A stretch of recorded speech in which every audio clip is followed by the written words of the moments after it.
ನಮಸ್ಕಾರ ವೀಕ್ಷಕರೇ, ವಾರ್ತಾ ಭಾರತಿ ಟಾಪ್ 20 ನ್ಯೂಸ್ಗೆ ಸ್ವಾಗತ. ಇವತ್ತಿನ ಟಾಪ್ 20 ನ್ಯೂಸ್ನಲ್ಲಿ ಏನೇನಿದೆ ಬನ್ನಿ ನೋಡೋಣ. ತುರ್ತು ಪರಿಸ್ಥಿತಿ ಹೇರಲು ನರೇಂದ್ರ ಮೋದಿ ಪ್ರಯತ್ನಿಸಬಹುದು. ಪ್ರಧಾನಿ ವಿರುದ್ಧ ರಾಹುಲ್ ಗಾಂಧಿ ವಾಗ್ದಾಳಿ. ಮೋದಿ 1 ವರ್ಷದ ಒಳಗೆ ಅಧಿಕಾರ ಕಳೆದುಕೊಳ್ಳಲಿದ್ದಾರೆ ಎಂದ ವಿಪಕ್ಷ ನಾಯಕ. ಕಾಂಗ್ರೆಸ್ ಕಾರ್ಯಕರ್ತರು ಎಸ್ಐಆರ್ ಬಗ್ಗೆ ಗಮನ ಹರಿಸಬೇಕು, ಇದರಿಂದ ಸಮಸ್ಯೆ ಇದೆ. ಪಶ್ಚಿಮ ಬಂಗಾಳ, ಅಸ್ಸಾಂ ಸೇರಿದಂತೆ ಅನೇಕ ಕಡೆ ಏನಾಗಿದೆ ಅಂತ ತಿಳಿದಿದೆ.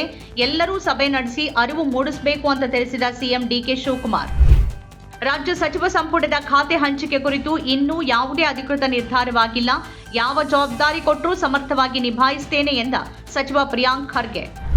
ಕರ್ನಾಟಕ ಪ್ರದೇಶ ಕಾಂಗ್ರೆಸ್ ಸಮಿತಿ ಅಧ್ಯಕ್ಷರಾಗಿ ನೇಮಕಗೊಂಡ ಹಿನ್ನೆಲೆಯಲ್ಲಿ ಕಾಂಗ್ರೆಸ್ ಹೈಕಮಾಂಡ್ಗೆ ಕೃತಜ್ಞತೆ ಸಲ್ಲಿಸಿದ ಬಿಕೆ ಹರಿಪ್ರಸಾದ್. ಅಧಿಕಾರಕ್ಕಿಂತ ಸಿದ್ಧಾಂತ ದೊಡ್ಡದು, ಹುದ್ದೆಗಿಂತ ಜನರ ಹಿತ ಮುಖ್ಯ ಎಂದ ಬಿಕೆ ಹರಿಪ್ರಸಾದ್. ರಾಜ್ಯದ ನೂತನ ಮುಖ್ಯಮಂತ್ರಿಯಾಗಿ ಡಿಕೆ ಶಿವಕುಮಾರ್ ಮತ್ತು ಸಂಪುಟದ ಸಚಿವರುಗಳಾಗಿ 12 ಶಾಸಕರು ಪ್ರಮಾಣ ವಚನ. ಮೊದಲ ಕಂತಿನ ಸಂಪುಟದಲ್ಲಿ ಮಹಿಳೆಯರಿಗೆ ಅವಕಾಶ ಸಿಕ್ಕಿಲ್ಲ ಅಂತ ಅಸಮಾಧಾನ ವ್ಯಕ್ತಪಡಿಸಿದ ಕಾಂಗ್ರೆಸ್ ಹಿರಿಯ ನಾಯಕಿ ಹಾಗೂ ಮಾಜಿ ರಾಜ್ಯಪಾಲೆ ಮಾರ್ಗರೆಟ್ ಆಳ್ವಾ. ವಿವಿಧ ಇಲಾಖೆಗಳಲ್ಲಿ ಖಾಲಿ ಇರುವ 56,000ಕ್ಕೂ ಹೆಚ್ಚು ಹುದ್ದೆಗಳನ್ನು ಭರ್ತಿ ಮಾಡುವ ಸಂಬಂಧ ಶೀಘ್ರವೇ ವೇಳಾಪಟ್ಟಿ ಪ್ರಕಟಿಸಲಾಗುತ್ತೆ ಎಂದ ಮುಖ್ಯಮಂತ್ರಿ ಡಿಕೆ ಶಿವಕುಮಾರ್. ಕರ್ನಾಟಕ ರಾಜ್ಯ ಮುಸ್ಲಿಂ ಸಂಘಟನೆಗಳ ಒಕ್ಕೂಟ ಜಿಲ್ಲಾ ಘಟಕದ ವತಿಯಿಂದ ಜೂನ್ 7ರಂದು ಬೆಳಗ್ಗೆ 11 ಗಂಟೆಗೆ ನಗರದ ಸಭಾ ಫಂಕ್ಷನ್ ಹಾಲ್ನಲ್ಲಿ ಕರ್ನಾಟಕ ಮುಸ್ಲಿಂ ಸಮಾವೇಶವನ್ನು ಆಯೋಜನೆ ಮಾಡಲಾಗಿದೆ ಅಂತ ತಿಳಿಸಿದ ಒಕ್ಕೂಟದ ಇಬ್ರಾಹಿಂ ಪಟೇಲ್ ಯಾಳವಾರ. ಮುಖ್ಯಮಂತ್ರಿ ಡಿಕೆ ಶಿವಕುಮಾರ್ ಅವರ ನೇತೃತ್ವದಲ್ಲಿ ರಚನೆಯಾದ ಹೊಸ ಸರ್ಕಾರ ರಾಹುಲ್ ಗಾಂಧಿ ಮತ್ತು ಸಿದ್ದರಾಮಯ್ಯನವರ ರಿಮೋಟ್ ಕಂಟ್ರೋಲ್ನಿಂದ ನಡೆಯಲಿದೆ. ಇದರಿಂದ ಜನರಿಗೇನೂ ಹೊಸತು ಸಿಕ್ಕಿಲ್ಲ ಅಂತ ಟೀಕಿಸಿದ ಪ್ರತಿಪಕ್ಷ ನಾಯಕ ಆರ್ ಅಶೋಕ್. ಅಮೆರಿಕ ಅಧ್ಯಕ್ಷ ಡೊನಾಲ್ಡ್ ಟ್ರಂಪ್ ಅವರು ಇರಾನ್ ವಿರುದ್ಧ ಮುಂದುವರೆಸುತ್ತಿರುವ ಯುದ್ಧ ಕಾರ್ಯಾಚರಣೆಯನ್ನು ಕೊನೆಗೊಳಿಸುವ ಉದ್ದೇಶದ ನಿರ್ಣಯವನ್ನು ಅಂಗೀಕರಿಸಿದ ಅಮೆರಿಕ ಪ್ರತಿನಿಧಿಗಳ ಸಭೆ. ಇರಾನ್ ಜೊತೆಗಿನ ಶಾಂತಿ ಒಪ್ಪಂದ ಕುರಿತಾದ ರಾಜತಾಂತ್ರಿಕ ಮಾತುಕತೆಗಳು ಸಕಾರಾತ್ಮಕವಾಗಿ ನಡೆದಿವೆ. ಇರಾನ್ನೊಂದಿಗೆ ಒಪ್ಪಂದಕ್ಕೆ ಸಹಿ ಹಾಕಿದ ತಕ್ಷಣವೇ ಹಾರ್ಮುಜ್ ಜಲಸಂಧಿಯನ್ನು ಸಂಚಾರಕ್ಕೆ ಮುಕ್ತಗೊಳಿಸಲಾಗುತ್ತೆ ಎಂದ ಅಮೆರಿಕ ಅಧ್ಯಕ್ಷ ಡೊನಾಲ್ಡ್ ಟ್ರಂಪ್.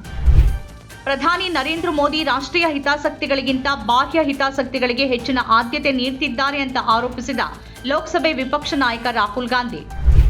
ಇತ್ತೀಚೆಗೆ ಮುಕ್ತಾಯಗೊಂಡ ಪಶ್ಚಿಮ ಬಂಗಾಳ ವಿಧಾನಸಭೆ ಚುನಾವಣೆಗೆ ಮುನ್ನ ಭಾಂಗಾರ್ನಲ್ಲಿ ನಡೆದಿದ್ದ ಬಾಂಬ್ ಸ್ಫೋಟ ಪ್ರಕರಣದ ತನಿಖೆ ಸಂಬಂಧ ದಕ್ಷಿಣ 24 ಪರಗಣ ಜಿಲ್ಲೆಯ ಟಿಎಂಸಿ ಮಾಜಿ ಶಾಸಕ ಸೌಕತ್ ಮೊಲ್ಲಾ ಅವರ ನಿವಾಸ ಸೇರಿದಂತೆ ಹಲವೆಡೆ ದಾಳಿ ನಡೆಸಿದ ರಾಷ್ಟ್ರೀಯ ತನಿಖಾ ದಳ. ದಿಲ್ಲಿಯ ಮಾಳವಿಯಾ ನಗರದ ಹೋಟೆಲೊಂದರಲ್ಲಿ ಸಂಭವಿಸಿದ ಭೀಕರ ಅಗ್ನಿ ಅವಘಡಕ್ಕೆ ಶಾರ್ಟ್ ಸರ್ಕ್ಯೂಟ್ ಕಾರಣ ಇರಬಹುದು ಅಂತ ಶಂಕಿಸಿದ ಪೊಲೀಸರು.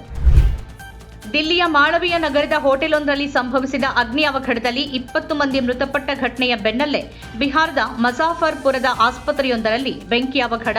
ಘಟನೆಯಲ್ಲಿ 4 ರೋಗಿಗಳು ಮೃತಪಟ್ಟಿದ್ದು ಸುಮಾರು 20 ಮಂದಿಯನ್ನು ರಕ್ಷಿಸಲಾಗಿದೆ ಎಂದ ಅಧಿಕಾರಿಗಳು.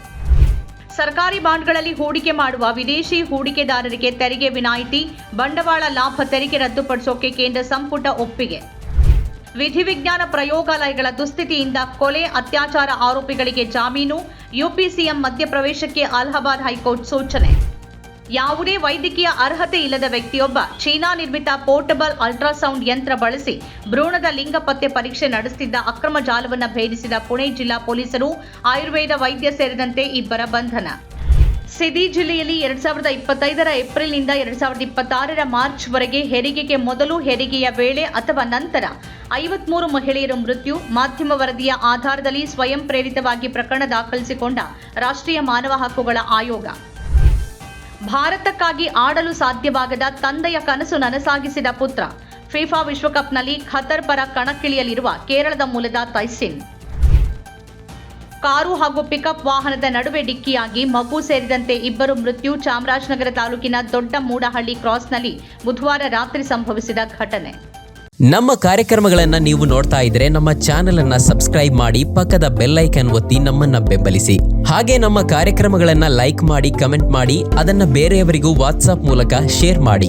ನೀವು ಹೀಗೆ ಮಾಡಿದಾಗ ನಮ್ಮ ಚಾನೆಲ್ ಇನ್ನಷ್ಟು ಮತ್ತಷ್ಟು ಜನರಿಗೆ ತಲುಪಲು ನೀವು ನಮ್ಮೊಂದಿಗೆ ಸಹಕರಿಸಿದ ಹಾಗಾಗುತ್ತೆ. ಇದು ನೀವು ಯಾವುದೇ ಖರ್ಚಿಲ್ಲದೆ ಕೆಲವೇ ಸೆಕೆಂಡುಗಳಲ್ಲಿ ನೀಡಬಹುದಾದ ಸಹಕಾರ. ಧನ್ಯವಾದಗಳು.